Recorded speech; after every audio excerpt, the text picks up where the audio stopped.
नमस्कार दोस्तों, ढोल में पोल चैनल में आप सब मित्रों का हार्दिक स्वागत करता हूं।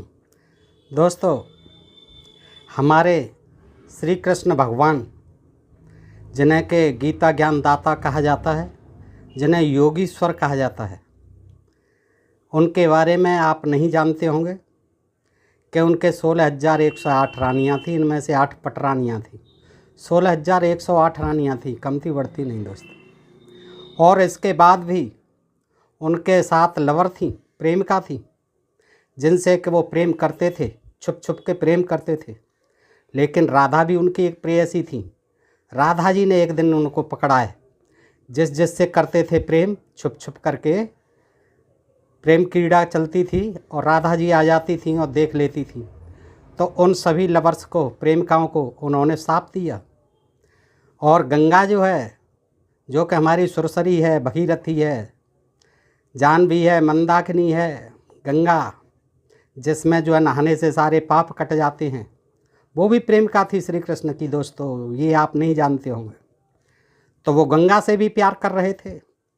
राधा जी ने देख लिया, राधा जी बड़ी कुपित हुई, गंगा जी भांप गई कि इन्होंने देख लिया और ये बड़ी नाराज़ हैं। राधिका जी आ गई तो वो क्या है कि जल्दी से घबरा करके और श्री कृष्ण जी के पैर के अंगूठे के नाखून में घुस गई गंगा जी।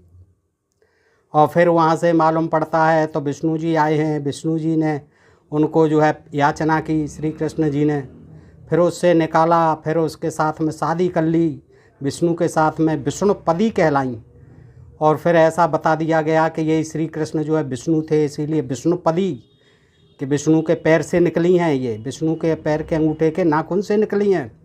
और जब कि हमने सुना है दोस्तों और पढ़ा है बचपन से कि ये गंगा जो है सगर के जब 60,000 पुत्र जो है कपिल मुनि के हिसाब से आश्रम में जले हुए पड़े थे, तो उनको तारने के लिए उनके जो है वंशज भगीरथ, वो जो है तपस्या की थी। और तब जो है वो शंकर जी को प्रसन्न किया था। और फिर शंकर जी ने ऊपर से छुड़वाई थी गंगा जी, और फिर अपनी जटाओं में उलझ गई थी। फिर अपने कमंडल में, ब्रह्मा जी के कमंडल से टपकाई गई थी ऊपर से, और वो फिर शंकर जी ने अपनी जटाओं में धारण की। फिर जटाओं से जो है धीरे धीरे वो पृथ्वी पर आई। भगीरथ जी आगे आगे चलते गए और धीरे धीरे उसे वहीं ले जा पहुँचे जहाँ कपिल मुनि के हिसाब से उनके वंश पूर्वज 60,000 जो है जले हुए राख की ढेरी पड़े हुए थे। फिर उनको जो है गंगा ने तारा। तो दोस्तों, इस प्रकार की ये बड़ी रोचक कहानियाँ हैं। और आज हम देखते हैं कि हमारे इन धर्म ग्रंथों में कितना ज्ञान विज्ञान भरा हुआ है। ये पढ़ने से ही विदित होता है, जिससे कहते हैं कि ये हमारे बड़े धर्मशास्त्र हैं, बड़े ज्ञान की चीज़ें हैं। ये कितनी बेतुकी और बेसिर पैर की बातें हैं। गंगा को आज हम सब जानते हैं। आप जो है दोस्तों, गंगा कहाँ से निकली है? हिमालय से निकलती है, गौमुख से निकलती है, और फिर बंगाल की खाड़ी तक जाती है। उसकी जो यात्रा है वहाँ समाप्त होती है। लेकिन गंगा को भी एक स्त्री बना दिया, सूर्य को पुरुष बना दिया, कर्ण को पैदा करके चले गए, चंद्रमा को कर दिया अर्घ देते हैं। चंद्रमा जो अपने गुरु की पत्नी को लेके भागा। ये सब पढ़ने से मालूम होता है दोस्तों। इनमें जितनी बेसिर पैर की बातें। अब गंगा जी को क्या है कि गंगा जी को नाखून से बता दिया है। वैष्णव जो हैं उन्होंने कह दिया हमारे विष्णु जी के नाखून से निकली है गंगा जी, पैर के अंगूठे के नाखून से। कृष्ण वालों ने लिख दिया कि कृष्ण ही क्योंकि विष्णु है, तो विष्णुपदी कह दिया, कृष्ण के पैर से भी निकली हुई दिखा दी। और उधर जो है कमंडल से छूटी हुई और ब्रह्मा जी के उसे शंकर जी की जटाओं से निकली हुई बता दी। तो कोई एक कहानी नहीं है, बेसर पैर की कहानियाँ हैं। और बच्चों के मन बहलाने की और समाज को भ्रमित करने की, जो अनपढ़ लोग थे, भोले वाले, और आज तो पढ़े लिखे लोग तक भी इन बातों पर विश्वास करते हैं। जानते हैं कि हिमालय से निकल रही है गंगा, फिर भी जो है भीष्म पितामह जो है पैदा कर दिए गंगा ने। 7 पुत्र जो है उसे राजा शांतनु से शादी की, और 7 पुत्र जो उसमें बहाती रही गंगा जो है, क्योंकि उसने कहा था कि मैं एक को भी छोड़ूंगी नहीं जीवित। तो भीष्म को जैसे तैसे छोड़ दिया, भीष्म पितामह गंगा पुत्र कहलाए। तो दोस्तों, इस तरह से इन्होंने मानवीकरण कर दिया है। सूर्य क्या, चंद्रमा क्या, पेड़ क्या, पौधे क्या, जानवर क्या, ये नदियाँ क्या, पहाड़ भी हिमालय, हिमाचल की बेटी बना दी मैंने पार्वती। तो इस तरह से इनका कोई ठिकाना नहीं है। बेसिर पैर की चीज़ें हैं और इनको ये ज्ञान विज्ञान कहते हैं। पढ़ने से मालूम पड़ता है दोस्तों। और यही कथा कहानियाँ आज तक प्रचलित हैं। समाज जो है अंधविश्वास और पाखंडों में उलझा हुआ। दोस्तों, मैं पढ़ रहा था ये ब्रह्म वैवर्त पुराण में प्रकृति खंड में नारद जी पूछते रहते हैं, फुर्सत में है नारद जी, और भगवान नारायण जो है विष्णु जी वो भी फुर्सत में वो सारी ये कथाएं सुनाते रहते हैं। तो नारद जी ने पूछा, सुरेश्वर कल के 5000 वर्ष बीत जाने पर गंगा का कहाँ जाना होगा? 5000 वर्ष जब कलयुग में के बीत जाएंगे भगवान, तो ये गंगा जी का कहाँ ठिकाना होगा, कहाँ जाएंगी फिर ये? महाभाग यह प्रसंग मुझे बताने की कृपा कीजिए। तो भगवान नारायण ने कहा, नारद सरस्वती के शाप से गंगा भारतवर्ष में आई। गंगा को भी शाप लगा हुआ था सरस्वती का, भारतवर्ष में आई थी इसीलिए। और शाप की अवधि पूरी हो जाने पर यानी 5000 कल के बीत जाने पर वह पुनः भगवान श्री हरि की आज्ञा से बैकुंठ में चली जाएंगी। चिंता मत करो आप, फिर चली जाएंगी यहाँ से मृत्यु लोक से, पृथ्वी लोक से स्वर्ग लोक में बैकुंठ लोक में चली जाएंगी। ऐसे ही सरस्वती भारतवर्ष को छोड़कर श्री हरि के धाम में पधारेंगी। सरस्वती तो लुप्त ही हो गई हैं, शायद वो भी भारतवर्ष को छोड़ के विष्णु जी के चरण कमलों में चली गई। शाप समाप्त हो जाने पर लक्ष्मी का भी भगवान के पास पधारना होगा। और लक्ष्मी पत्नी है विष्णु जी की, हर समय पैर दबाती रहती हैं क्षीर सागर में बैठी हुई। तो वो कहते हैं शाप समाप्त हो जाने पर लक्ष्मी का भी भगवान के पास पधारना होगा। नारद यही गंगा, सरस्वती और लक्ष्मी भगवान श्री हरि की प्रेयसी पत्नियां हैं, प्रेम का भी हैं और पत्नियां भी हैं।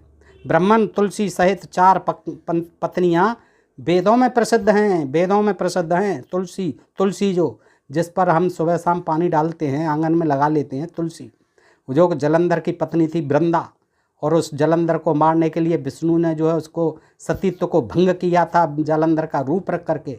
तो फिर उसने शाप दिया था वृंदा ने कि जो है तुम शालिग्राम बनाओगे, बटिया बन गए उसकी, और उसके चरणों में पड़े रहते हैं तुलसी पौधा के नीचे। उनकी पूजा होती है विष्णु के रूप में, शालिग्राम की जो बटिया होती हैं। तो दोस्तों ये जो है क्या, ये जो है गंगा, सरस्वती, गंगा भी नदी है, सरस्वती भी नदी है, और लक्ष्मी ये जो है, और तुलसी, ये 4 पंक्तियां वेदों में प्रसिद्ध हैं, भगवान नारायण ही बता रहे हैं। तो नारद जी ने फिर पूछा, भगवान श्री हरि के चरण कमलों से प्रकट हुई गंगा देवी किस प्रकार? श्री हरि के चरणों से निकली हैं ये गंगा विष्णु जी के, और विष्णु जी से ही पूछ रहे हैं और विष्णु जी ही बता रहे हैं श्री हरि के। अब यहाँ जो है गुमराह करने के लिए श्री नारायण नाम रख, भगवान नारायण कहने लगे, कहीं विष्णु कहने लगे, कहीं कृष्ण को ही विष्णु बताने लगे, कहीं विष्णु को कृष्ण बताने लगे। ये इनकी एक स्पष्ट चीज़ ही नहीं है दोस्तों, ये सब जो है भ्रमित करने की चीज़ है। अब जो है यहाँ देखिए नारद और भगवान नारायण विष्णु ही हैं और उनको हरि भी कहते हैं। तो वो नारद जी ने पूछा, भगवान श्री हरि के चरणों से कम प्रकट हुई गंगा देवी किस प्रकार? परम ब्रह्म के कमंडल में रही, यानी ब्रह्मा के कमंडल में रही, पैर से निकली। फिर बताओ ये गंगा जी जो है नाखून से निकल गई, दाएं पैर के अंगूठे के विष्णु के से, और किस में रही? ब्रह्मा के कमंडल में। बताइए कितना बड़ा कमंडल होगा, ब्रह्मा जी कितने बड़े होंगे, कितनी अथाह जल राशि को जो कमंडल में भर के घूमते रहते थे। और शंकर की प्रिया होने का अवसर उन्हें कैसे मिला?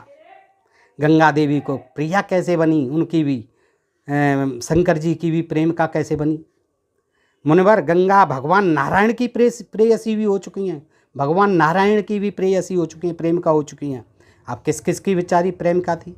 शांतनु की भी प्रेम का बनी, शादी की, विवाह किया, भीष्म पिता में पैदा हुए। और शंकर जी की भी प्रियतमा रही, भगवान विष्णु के पैरों से निकली, विष्णुपदी कहलाई। कृष्ण जी की भी प्रेयसी रही। तो देख राधा और श्री कृष्ण के अंग से प्रकट हुई। अब ये यहाँ दो जो है राधा और श्री कृष्ण दोनों के संयुक्त अंगों से प्रकट हुई, कहीं विष्णु के अंगों से, कहीं ब्रह्मा के कमंडल से, कहीं जटाओं से।